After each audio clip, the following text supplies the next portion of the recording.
Allora, Salvatore Esposito, volevo cominciare dalla seconda tua vita come scrittore. Quando hai capito, quando sei stato folgorato dalla penna? Guarda, sono stato folgorato nel momento in cui le sceneggiature che mi arrivavano non rientravano nei miei gusti, non erano quello che volevo raccontare.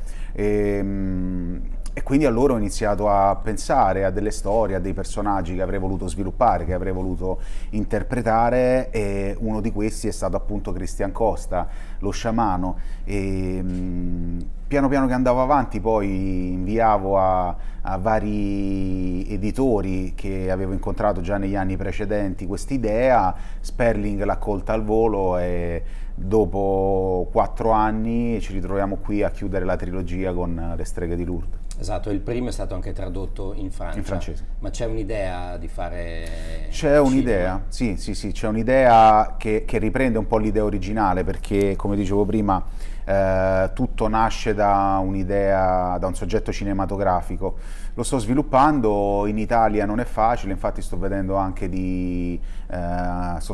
anche dei produttori esteri, vediamo, spero di farlo il prima possibile. Ma in quel caso tu saresti dentro come attore, produttore, sceneggiatore? Regista, trucco, parrucco, capelli, benzinaio, qualsiasi cosa. Quindi No, no, a sì. parte gli scherzi, no, poi lì ci saranno tanti discorsi da fare. Trovo difficile pensare che possa io lasciare le redini a qualcuno e che qualcun altro possa interpretare Christian Costa, quindi quello sicuro sta tutto nelle mie mani. È roba tua.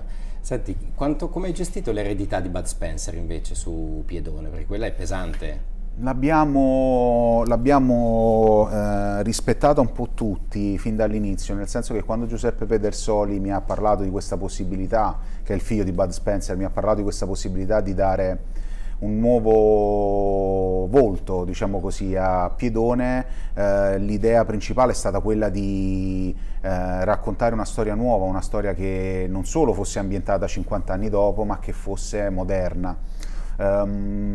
E a noi è stata sempre chiara una cosa, che il costume, diciamo così, da Piedone è un po' come il costume da Batman, nel senso che quel costume, al di là di chi la indossa, porta con sé un'eredità, porta con sé dei diritti e dei doveri, soprattutto nella tutela dei più deboli, nello stare sempre dalla parte della giustizia, nell'affrontare le circostanze a volte anche con qualche schiaffone, però stando sempre dalla parte della legalità. Ecco, se dovessi farti questo paragone, Piedone è il Batman napoletano. Quindi. Senti, per chiudere, c'è un film a cui torni sempre per ritrovare l'ispirazione o la passione? No, io vado molto a periodi, per esempio questo è il periodo di Harry Potter e Mamma ho perso l'aereo, quindi soprattutto prima di andare a New York per Capodanno, io e la mia compagna Paola amiamo sempre ritornare a quel mood. Io non sono uno di quelli che riguarda i film per ricordarsi perché fa l'attore, io guardo i film per godere da spettatore di quello spettacolo e allo stesso tempo per cercare di imparare qualcosa ogni volta. Grazie. Grazie a te.